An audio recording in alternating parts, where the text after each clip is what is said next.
Hello everyone, कैसे हैं आप सभी। उम्मीद है आप सभी की पढ़ाई बहुत अच्छी चल रही होगी। आज फिर आ गया हूं मैं आपके सामने एक जेईमेन का पीवाईक्यू लेकर के। देखते हैं सर, ये अगर करेक्ट इंक्रीजिंग ऑर्डर बताना है स्पिन ओनली मैग्नेटिक मोमेंट का, दैट मींस हमें मैग्नेटिक मोमेंट का जो फॉर्मूला है वो हमें इसकी वैल्यू बतानी है।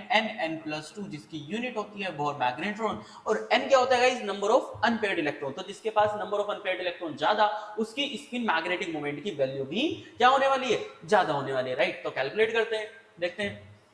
सबसे पहले इसकी बात कर रहा है भाई, mn की यहाँ पर x की वैल्यू कितनी आएगी सर, +2 आएगी।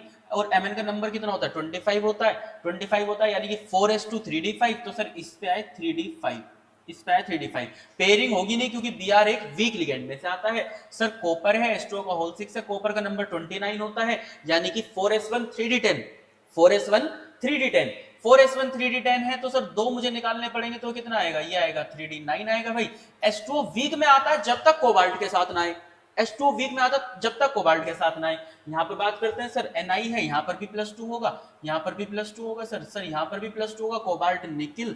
तो सर इसका नंबर कितना होता है, 28 होता है, यानी कि 4s2 3d8, 4s2 3d8। तो यहाँ पर 3d8 है सर, यहाँ पर 3d8 है सर निकिल है, यहाँ पर भी 3d8 है, बट यहाँ पर वीक है, यहाँ पर पेयरिंग हो जाएगी, यहाँ पर पेयरिंग हो जाएगी। तो यहाँ पर अनपेयर्ड कोई नहीं होगा, है ना। यहाँ पर नहीं होगी तो यहाँ पर अनपेयर्ड कितना होगा, केवल एक होगा। यहाँ पर अनपेयर्ड कितने हैं, 3d5 है तो 5 होंगे। यहाँ पर कोई पेयरिंग नहीं होगी तो 3d8 है तो अनपेयर्ड कितने होंगे, 2 होंगे। तो सबसे ज्यादा जो वैल्यू आएगी किसकी आएगी गाइस, वो ए वाले की आएगी। ए के बाद किसमें ज्यादा अनपेयर्ड है गाइस, मुझे बताओ जरा।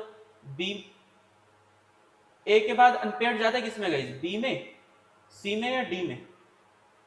अरे सी में तो 0 है ना, बी में 1 है तो डी आएगा ना फिर तो, और डी के बाद बी आएगा फिर सी आएगा। उम्मीद है सवाल आपको समझ में आया होगा, बहुत ही इजी सवाल है गाइस और रिपीटेड क्वेश्चन में से है। मिलते हैं अगले सवाल में, थैंक यू।